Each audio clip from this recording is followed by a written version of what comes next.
Dans une semaine et un jour, le PSG va disputer son 8e de finale à la Ligue des Champions face à la Real Sociedad. La Real qui est 6e de Liga après son 0-0 à Gérone ce week-end. La question que les Parisiens se posent, c'est comment faire du mal à cette équipe, Manfredo, qui n'est pas dans une dynamique hyper bonne finalement.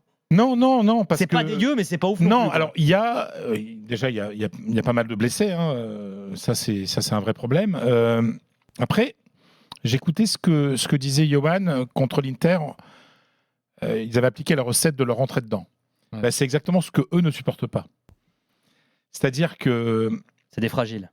c'est pas qu'ils sont fragiles. C'est-à-dire que c'est une équipe ultra technique, très bien organisée. L'entraîneur Alguacil, tactiquement, c'est hyper propre. Enfin, tu vois, il y a pas d'erreur, il y a pas de, tu vois, il y a rien n'est laissé au hasard. Enfin, tu vois, après il y a les aléas du match, mais tu vois, c'est une équipe qui est bien entraînée, etc. Mais à chaque fois que, par exemple, Gérone, en début de match, a été bon parce qu'il physiquement, ils leur ont rentré dedans. En deuxième période, la Real Sociedad aurait pu l'emporter parce que Gérone, physiquement, commence à baisser. Et on sent que Gérone commence à baisser physiquement, globalement sur la saison. Alors, notamment sur les ailes. Bon, là, il faut expliquer qu'il manquait des joueurs importants sur les ailes, puisque... sur les ailes, sur les côtés, je veux dire, des latéraux. C'est-à-dire que les latéraux, les latéraux ont beaucoup souffert. Là, il y a le retour de Traoré, qui est éliminé de la CAN avec le Mali, et ça, c'est hyper important au poste d'arrière droit, pour une raison très simple, c'est que le remplaçant naturel, Alvaro D'Ursola, s'est de nouveau blessé. Ah oui. Et non, lui, il a pas de blessure. Hein. Et non, mais lui, il est maudit. Enfin, c'est terrible. Oui. C'est dommage parce que c'est un bon joueur. C'est un bon joueur. C'est vraiment un bon joueur. Donc voilà. Donc là, le retour, là, c'est essentiel par rapport au match parce que un tour de plus pour le Mali à la CAN, et il n'était pas là contre le PSG. Ouais. Là, il pourrait même jouer demain. Il est dans l'expédition pour jouer demain en coupe. Donc on se retrouve à Majorque. Donc on se retrouve avec un côté droit, un latéral droit fragilisé, mais avec le retour de Traoré. Côté gauche, il y a des blessures aussi.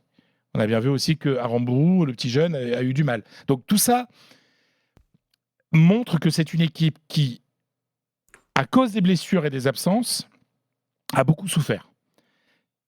Mais c'est une équipe qui est, dans le jeu, encore magnifique. C'est-à-dire, moi, ce qu'ils ont fait contre Gérone, qui est l'une des meilleures équipes d'Espagne, la preuve, ils sont deuxième. Je trouve que le PSG a intérêt à bien prendre au sérieux cette équipe. Il y a une espèce de paradoxe, parce que quand on regarde statistiquement cette équipe, alors après les chiffres parfois on les forme, c'est la deuxième équipe de Liga en duel aérien gagné, en faute commise par match, la quatrième en tir hors de la surface. Ça veut dire aussi que finalement, alors tu dis, ils ont du mal quand on leur rentre dedans. Ils savent rentrer dedans aussi, mais c'est-à-dire que quand le jeu en face est très direct, ils ont plus de problèmes. Enfin, c'est très clair. Et puis les fautes, pour moi, pour me souvenir des matchs contre l'Inter, c'est beaucoup sur des phases de pressing où ils montent haut et où ils rentrent dans le mec. Histoire de casser le truc direct. Pour moi, il y a un match qui est la référence de ce qu'on doit faire contre la Real Sociedad, c'est le derby perdu à Bilbao. C'était il y a 3 semaines. Où ils perdent 2-1, mais enfin, le but de Oyarzabal, il est à la dernière seconde. Quoi. Voilà, ils se font démonter. Mais et quand tu vois, quand les mecs vont tout droit, quand ça va vite, quand ça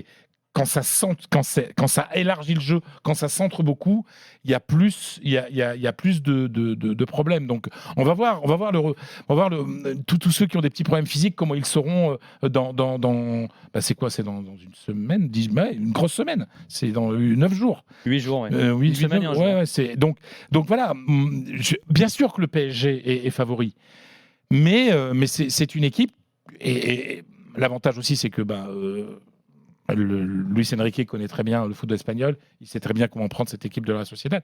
Et puis, il y a un retour majeur, parce que l'élimination du Japon en Coupe d'Asie, c'est le retour de Take Kubo, qui est techniquement le meilleur joueur de cette équipe. Donc, voilà. Je pense, la Real Sociedad aura la balle face au PSG, même à Paris. Mais ça, on le sait. On aura la balle. Après...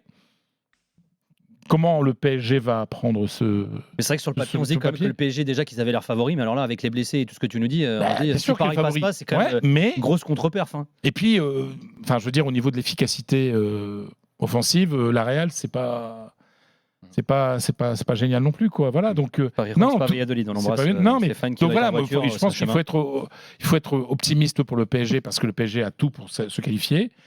Mais c'est une équipe tellement agréable à regarder. Et c'est-à-dire que le PSG va pas avoir souvent la balle, mais quand il l'aura, il faudra en profiter.